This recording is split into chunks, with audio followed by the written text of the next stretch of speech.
वंदे मातरम शिक्षक साथियों या अन्य कर्मचारी साथियों, जैसा कि आपको पता है कि वर्तमान में कोई भी राज्य कर्मचारी नियुक्त होता है तो 2 साल तक प्रोबेशन में रहता है, उसके बाद में उसका स्थायीकरण होता है।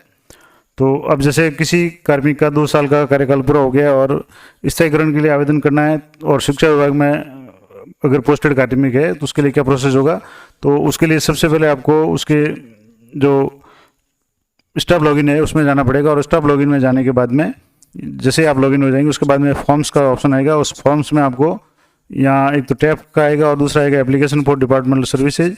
और इसमें आप क्लिक करेंगे तो यहाँ फॉर्म्स जैसे क्लिक करेंगे तो यहाँ 3-4 फॉर्म जो खुलेंगे। इसमें एक है अप्लाई फॉर एसीपी। अगर आपका एसीपी यानी 9, 18, 27 या 10, 20 या 30 साल की जो भी सर्विस पूरी हो चुकी है तो यहाँ से अप्लाई करना है। कन्फर्मेशन फॉर्म यानी स्थायीकरण के लिए वो आवेदन करना तो यहाँ से करना है। कंपटीशन के लिए एनओसी आपको लेनी है तो यहाँ आपको क्लिक करना है। और विदेश यात्रा के लिए आपको एनओसी लेनी है तो यहाँ क्लिक करना है। अब जैसे बात चल रही थी स्थायीकरण की, तो कन्फर्मेशन यानी स्थायीकरण के लिए कार्मिक को यहाँ क्लिक करना है। और यहाँ क्लिक करने के बाद में आपको यहाँ सारी डिटेल्स यहाँ शो हो जाएगी। अब किस तरीके से क्या क्या डिटेल्स शो होगी वो मैं आपको यहाँ बताता हूँ। अब जैसे यहाँ आपके सबसे पहले कार्मिक का नाम है वो ऑटोमेटिकली आ जाएगा, इसको आपको वहाँ चेंज करने की जरूरत नहीं और ना ये एडिट होगा क्योंकि ये साला दर्पण से जो भी डिटेल वो ले रहा है। उसके बाद में एम्प्लॉय आईडी आ जाएगी, फोटो आ जाएगा, पद आपका मूल पद जो है वो आ जाएगा और विषय आपका आ जाएगा। इसके बाद में जैसे स्थायीकरण के लिए जो मूल पद है यहाँ आपको सेलेक्ट करना है तो आपका पद जो मूल पद है वही आ जाएगा, विषय भी आ जाएगा। उसके बाद में नियुक्त अधिकारी का यहाँ लिस्ट में से आपको चयन करना है कि निदेशक है, संयुक्त निदेशक है, जिला शिक्षा अधिकारी माध्यमिक है या जिला विकास अधिकारी, मुख्य कार्यकारी अधिकारी, जिसने भी आपको नियुक्ति आदेश जारी किए हैं उनका यहाँ नाम आ जाएगा। उसके बाद में यहाँ आपको जिला सेलेक्ट करना है कि किस जिले के जो नियुक्त अधिकारी है वो कहाँ बैठते हैं। उसके बाद में आपका मेरिट क्रमांक अगर कोई है आरपीएससी से या किसी भी भर्ती से आप सीधे सेलेक्ट हुए तो वो आपको यहाँ पढ़ना है। उसके बाद में यहाँ परीक्षा परिणाम अगर रिवाइज हुआ है तो हाँ लिखना है, अन्यथा नहीं लिखना है। और चयन वर्ग यानी आपका जो चयन है वो किस कैटेगरी में हुआ है, ये कैटेगरी भी यहाँ आप सेलेक्ट नहीं कर सकते। ये आप साला दर्पण का जो प्रोफाइल होगा प्रपत्र जो 10 है उसमें आपको कैटेगरी सेलेक्ट करनी है कि आपका चयन ओबीसी में हुआ है, जनरल में हुआ है या अन्य जिस कैटेगरी में हुआ है। अगर आप मान लो किसी भी कैटेगरी के हैं जैसे एससी, एसटी, ओबीसी जो भी किसी कैटेगरी के हैं, लेकिन आपका अगर सामान्य श्रेणी में चयन हुआ तो आपको जनरल लिखना है या जो भी कैटेगरी आपके चयन का है वो आपको यहाँ लिखना है। वो आपके नियुक्ति आदेश में भी मिल जाएगा और साला दर्पण पे ये फिट करना पड़ेगा। पिता का नाम यहाँ आ जाएगा, जन्म तारीख आ जाएगी और मोबाइल नंबर ये साला दर्पण से अपने आप आ जाएंगे। और वर्तमान पद पर कार्यग्रहण तारीख है ये भी आपको साला दर्पण से ही लेनी है। और अगर इसमें कुछ चेंज करना है तो आपको यहाँ लिखा हुआ है कि to change date if incorrect please change स्थायीकरण हेतु मूल पद list above and then click on the same button below application is not logged. यानी अगर आपका एप्लीकेशन लॉग नहीं है तो आप कर पाएंगे, अन्यथा आपको अगर आपकी कोई भी डेट इसमें चेंज करवानी है तो आपको प्रपत्र 10 है वो अपने सीबीओ कार्यालय से आपको अनलॉक करवाना पड़ेगा और वहाँ से फिर आप अपडेट कर पाएंगे तभी ये डाटा इसमें आएगा। तो ये विशेष जानकारी वाली बात थी। उसके बाद में कार्यक्रम तिथि किस तारीख है, उसके बाद में आपके मध्याह्न पश्चात या पूर्व है वो आपको यहाँ से सिलेक्ट करना है तो ये आप सेलेक्ट कर सकते हैं, ऑप्शन है। तारीख आप नहीं कर सकते क्योंकि तारीख ऑटोमेटिक आएगी। अनुरत कार्य है या नहीं, तो अगर आप 2 साल से लगातार कार्यरत है तो यही करना है। और नियुक्ति आदेश क्रमांक है ये ऑटोमेटिक साला दर्पण से आ जाएगा, नियुक्ति तारीख आ जाएगी। और पद पर स्थायीकरण की जो प्रस्तावित तिथि है यानी कि जिस तारीख को आपने कार्यग्रहण किया था, आप जैसे इस मामले में 29/8/2020 को कार्यग्रहण किया था तो उसके 2 साल 29/8/2022 को होंगे, लेकिन ये मध्याह्न पश्चात कार्यग्रहण किया गया है तो इसका मतलब ये 30 तारीख को कार्यग्रहण माना जाएगा। और 30 तारीख से 2 साल का मतलब 30/8/2020 से लेकर के 30/8/2022, तो 30/8/2022 है या इनकी जो स्थायीकरण की प्रस्तावित तारीख है वो आ जाएगी। स्कूल की एनआईसी कोड आपको यहाँ से ये फीड करना है जो आपके विद्यालय का कोड है। उसके बाद में आपको प्रोबेशन अवधि में आपके 2 साल का जो परीक्षा परिणाम है वो आपको यहाँ फीड करना है कि आप कौन कौन सी क्लास में क्या क्या विषय पढ़ाते हैं। यहाँ से आपको एक एक सिलेक्ट करके, जैसे ये फॉर्म भरा हुआ है तो आपको मैं समझाने के लिए बता रहा हूँ। जैसे यहाँ 20-21 में 20-21 और 20-21 का यहाँ डिटेल है। उसके बाद में 21-22 की डिटेल जो भी अगर होगी तो वो भी यहाँ फीड करनी है। अभी जैसे रिजल्ट आना है तो अब इसमें जैसे जो भी विषय है आपका मैथमेटिक्स है या इंफॉर्मेशन टेक्नोलॉजी या जिस भी विषय के हैं आप उसमें कक्षा कौन सी कक्षा में पढ़ाते हैं, क्या विषय पढ़ाते हैं और उसमें छात्र संख्या कितनी थी और उसका परीक्षा परिणाम कितना रहा और ये आपको फीड करना है। और अगर इसमें गलती हो जाती है तो आप उसको डिलीट करके दोबारा भर सकते हैं। तो इस तरीके से ये जितने भी आप विषय पढ़ा रहे हैं ये सारे यहाँ आपको भरने हैं। उसके बाद में संस्था प्रधान के जो मोबाइल नंबर है ये आपको यहाँ ऑटोमेटिक आ जाएंगे साला दर्पण से। फिर है कार्मिक का सेवा विवरण यानी कार्मिक किस तारीख को कहाँ कार्यग्रहण किया, किस पद पे कार्यकरण किया, कब से लेकर के, और जब जैसे कार्यरत उसी पद पे है और वर्तमान में कंटिन्यू है तो यहाँ कंटिन्यू आ जाएगा। और पदस्थापन का प्रकार कैसे है, तो डायरेक्ट रिक्रूटमेंट फ्रॉम आरपीएससी, यानी सीधी भर्ती से तो सीधी भर्ती लिखना है, अन्य कोई भर्ती से है तो आपको वो आपके साला दर्पण का जो कोई प्रपत्र ट्रेन होगा उससे ये सारी डिटेल आ जाएगी। इसलिए मैं बार बार यही कह रहा हूँ कि आप साला दर्पण का जो प्रपत्र ट्रेन है उसको आप एक बार सही अपडेट कर लें, उसके बाद ये ऑटोमेटिक यहाँ से आ जाएगी। उसके बाद में यहाँ आपको भरना पड़ेगा जो 17 कॉलम है, उपभोग किए गए अवकाशों का विवरण, यानी आपने प्रथम वर्ष में, यानी जब आप नियुक्ति का पहला वर्ष था उसमें आपने कितने सीएल या अन्य अवकाश है वो आपने लिए। तो आप जैसे यहाँ आकस्मिक अवकाश का मतलब सीएल हो गया, इसके अलावा अन्य अवकाश है उसका भी विवरण देना पड़ेगा। तो जैसे आकस्मिक अवकाश में जैसे यहाँ अवकाश का दिनांक और कब से कब तक, जैसे ये 18/2020 से लेकर के 21 नवंबर 2020 तक 4 कुल जो दिन है यहाँ 4 दिन का। और उसके बाद में यहाँ व्यू अटैचमेंट का मतलब अगर आपको पीडीएफ अपलोड करें तो, हालांकि इसमें सीएल के लिए कोई पीडीएफ अपलोड नहीं करनी है, पीडीएफ अपलोड कहाँ करनी है वो मैं आपको बता दूंगा। अगर इसमें आपको इस तरीके से फीड करना है और यहाँ से जैसे नीचे से आप यहाँ जो भी ऐड करना चाहें वो ऐड कर सकते हैं। अब जैसे यहाँ 2-3 साल के जितने भी सीएल लिए 2 साल में, वो सीएल का सारा विवरण यहाँ एक एक डेट वाइज आपको फीड करना है। 1 दिन के लिए तो 1 दिन, 4 दिन के साथ में लिए तो 4 दिन का साथ में आ जाएगा, जैसे 27 जून से लेकर के 22 तक और 30 जून से 22 तक ये है।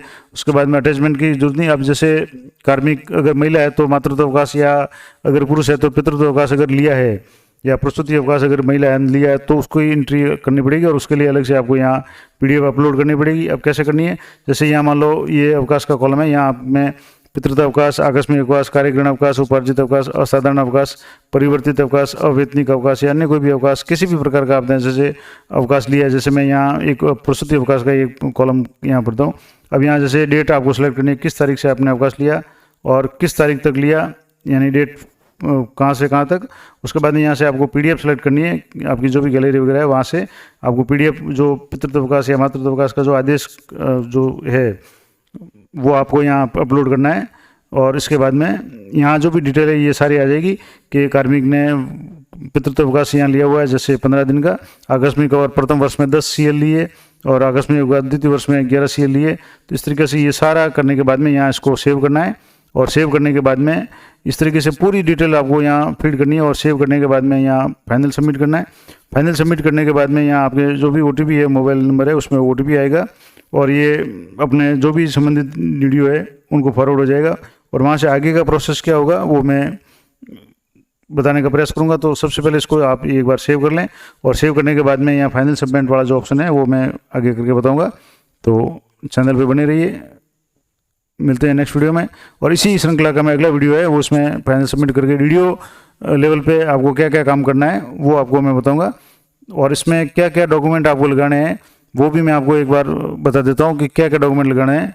तो वो मैं आपको एक जो पहले से भरा हुआ फॉर्म है उसका मैं आपको एक प्रिंट निकाल करके फिर आपको बताता हूँ कि कैसे आपको ये अप्लाई करना है। तो बने रहिए, मैं आगे ये कार्मिक का पूरा जो पीडीएफ बनाई हुई है वो आपको कम से कम एमबी में वो पीडीएफ तैयार करके आपको अपलोड करनी पड़ेगी। तो मैं बताता हूँ क्या क्या डॉक्यूमेंट आप इसमें लगेंगे। तो चलिए मैं आपको बताता हूँ। तो जैसा कि आप देख पा रहे हैं यहाँ मैं एक कार्मिक का स्थायीकरण का जो आवेदन है वो आपको पूरा बताता हूँ किस तरीके से पीडीएफ बनानी है। इसमें काफ़ी 15-20 पेज भी हो सकते हैं, क्योंकि आदेश अगर ज़्यादा बड़ा है तो वो सारा आपको अपलोड करना है।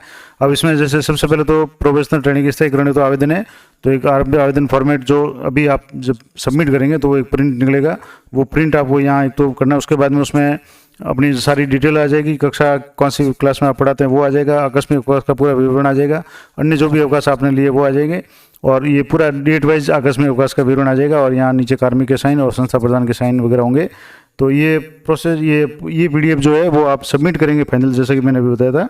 तो पूरा प्रिंट निकलेगा, उस प्रिंट को आपको अन्य डॉक्यूमेंट के साथ एक ही पीडीएफ में आपको अपलोड करना पड़ेगा, वो वीडियो लेवल पे करना पड़ेगा। वो कैसे करना है, अब जैसे यहाँ ये तो ये हो गया। उसके बाद में एप्लीकेशन ट्रैक का जो है वो, इसके बाद में स्थायीकरण के लिए आवेदन प्रपत्र, एक तो जो साला दर्पण से निकलेगा वो है, और एक जो अलग से फॉर्मेट आता है उसमें आपका नाम, पद नाम, पिता का नाम, पदस्थापन, विद्यालय का नाम, वर्तमान विद्यालय का नाम, पीओ का नाम, और आप किस लेवल पर नियुक्ति अधिकारी आपके कौन थे, किस आदेश के तहत नियुक्ति हुई है, और आपकी जो भी शैक्षणिक योग्यता, प्रशैक्षणिक योग्यता, ये सारी इसमें डिटेल में आ जाएगी। और आकस्मिक अवकाश का ये ऑफलाइन जो फॉर्म है वो भी आप इसमें लगा सकते हैं।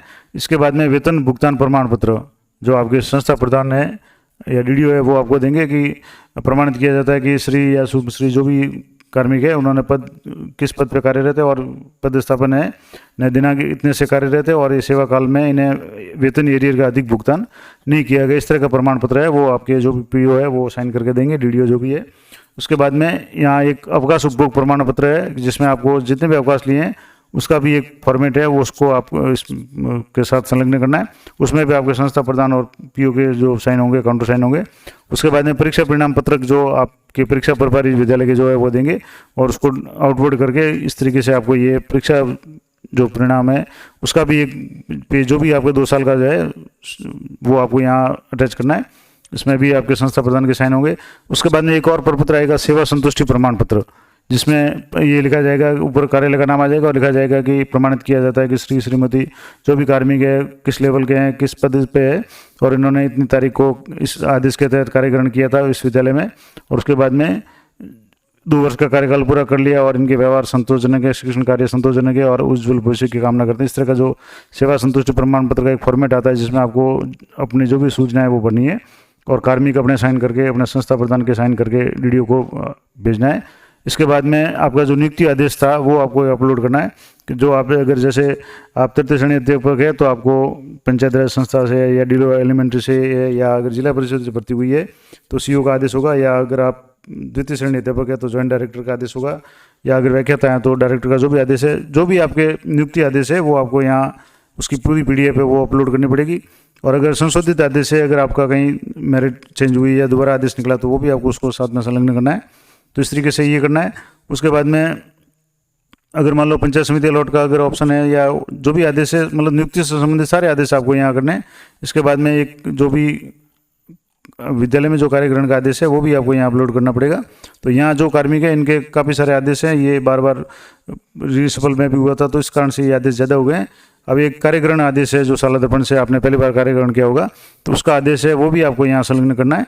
और सबसे अंत में एक कार्यग्रहण की जो सूचना आपने दी थी, एप्लीकेशन दी थी कार्यग्रहण के लिए, वो भी आपको अपलोड करनी है। इस तरीके से आपको जो इंपॉर्टेंट डॉक्यूमेंट जो आपको जरूरत थी वो मैंने सारे बता दिए कि किस तरीके से आपको ये सारे डॉक्यूमेंट्स है वो आपको अपलोड करने हैं। तो ये महत्वपूर्ण जानकारी आपको मैंने बता दी। आशा करता हूँ ये जानकारी आपके लिए उपयोगी रहेगी और अगली वीडियो में मैं आपको डीडीओ स्तर पे इसको कैसे अपलोड करना है या क्या क्या कार्य करना है वो मैं आपको बताऊँगा। तो इसमें वीडियो में मैंने आपको बताया कि अगर आपका प्रोबेशन 2 साल का कार्यकाल पूरा हो रहा है तो आपको क्या क्या डॉक्यूमेंट की ज़रूरत पड़ेगी और किस तरीके से आपको यहाँ शाला दर्पण पे या स्टाफ लॉगिन पे आपको अप्लाई करना है वो प्रक्रिया बता दी। आशा करता हूँ यह जानकारी आपके लिए उपयोगी रहेगी और अपने जो भी साथी जिनका प्रोबेशन पीरियड पूरा होकर के स्थायीकरण करवाना चाहते हैं उनको भी शेयर करें ताकि उन्हें जो भी ये प्रक्रिया करने में आसानी रहे। तो मिलते हैं नेक्स्ट वीडियो में, तब तक जय हिंद, जय भारत।